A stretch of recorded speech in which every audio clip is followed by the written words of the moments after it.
March 7, 2026 ಸಮಯ ಸುಮಾರು ಮಧ್ಯರಾತ್ರಿ 1:30. ಡೆಲ್ಲಿಯ ಒಂದು ಹುಡುಗಿ ಕತ್ಗೋಡಮಿಂದ ಉತ್ತರಾಖಂಡ್ ಕಡೆ ಕ್ಯಾಬಲ್ಲಿ ಜರ್ನಿ ಶುರು ಮಾಡ್ತಾರೆ. ಸಡನ್ ಆಗಿ ಆ ಕ್ಯಾಬ್ ಡ್ರೈವರ್ ರೂಟ್ ಚೇಂಜ್ ಮಾಡಿ ಒಂದು ಐಸೋಲೇಟೆಡ್ ಕಾರ್ಡ್ನೊಳಗಡೆ ಗಾಡಿ ತಿರುಗಿಸ್ತಾನೆ. ಅಲ್ಲಿ ಆ ಹುಡುಗಿ ಮೇಲೆ ಅಟ್ಯಾಕ್ ಮಾಡ್ತಾನೆ, ಹ್ಯಾರಾಸ್ ಮಾಡೋದಕ್ಕೆ ಶುರು ಮಾಡ್ತಾನೆ. ಆ ಕ್ಷಣದಲ್ಲಿ ತನ್ನ ಧೈರ್ಯ ಉಪಯೋಗಿಸಿ ಆ ಹುಡುಗಿ ಸಂಭವ ಆ ಕ್ಯಾಬಿಂದ ಹೊರಗೆ ಬರ್ತಾಳೆ. ಅಲ್ಲಿನ ಕಾರ್ಡ್ನೊಳಗೆ ಓಡೋಗಿ ಆ ಕ್ಯಾಬ್ ಡ್ರೈವರಿಂದ ತಪ್ಪಿಸ್ಕೊಳ್ತಾಳೆ. ಆದರೆ ಇಡೀ ರಾತ್ರಿ ಆ ಕಾಡಿನೊಳಗಡೆ ಒಂಟಿಯಾಗಿ ಕತ್ಲಲ್ಲಿ ಬೈದಲ್ಲೇ ಕಳೀತಾಳೆ. ಜಸ್ಟ್ ಇಮ್ಯಾಜಿನ್ ಮಾಡಿ, ಆ ಕಾಡಿನಲ್ಲಿ ಇಡೀ ಕತ್ಲೆ ರಾತ್ರಿಯಲ್ಲಿ ಆ ಹುಡುಗಿ ತಲೆಯಲ್ಲಿ ಎಷ್ಟು ಥಾಟ್ಸ್ ಹೊಡಿರ್ಬೇಡ, ಎಷ್ಟು ಭಯ ಆಗಿರ್ಬೇಡ. ಬೆಳಗ್ಗೆ ಆದಮೇಲೆ ಲೋಕಲ್ಸ್ ಬಂದು ಅವಳನ್ನ ರೆಸ್ಕ್ಯೂ ಮಾಡ್ತಾರೆ.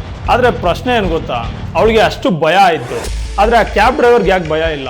ಲಾ ಸ್ಟ್ರಾಂಗ್ ಇಲ್ವಾ, ಪನಿಷ್ಮೆಂಟ್ ಸ್ಟ್ರಾಂಗ್ ಇಲ್ವಾ, ಅಥವಾ ಸಿಸ್ಟಮ್ಮೇ ವೀಕ್ ಆಗಿದೆಯಾ? ತಪ್ಪು ಮಾಡೋಕೆ ಯೋಚನೆ ಬಂದ್ರೇನೆ ಏನಾಗುತ್ತೋ ಈ ಸಿಸ್ಟಮಲ್ಲಿ ಅನ್ನೋ ಭಯ ಬರಬೇಕು. ಏನೂ ಆಗಲ್ಲ, ಬೇಲ್ ಬರುತ್ತೆ, ಆಚೆ ಹೋಗ್ತೀವಿ ಅಂತ ಹೇಳ್ಕೊಳ್ಳೋ ಸಿಸ್ಟಮ್ ಇದ್ರೆ ಯಾವತ್ತೂ ಭಯ ಹುಟ್ಟಲ್ಲ. ಸೇಫ್ಟಿ ಅನ್ನೋದು ಪ್ರಿವಿಲೇಜ್ ಅಲ್ಲ, ಅದು ಬೇಸಿಕ್ ರೈಟ್.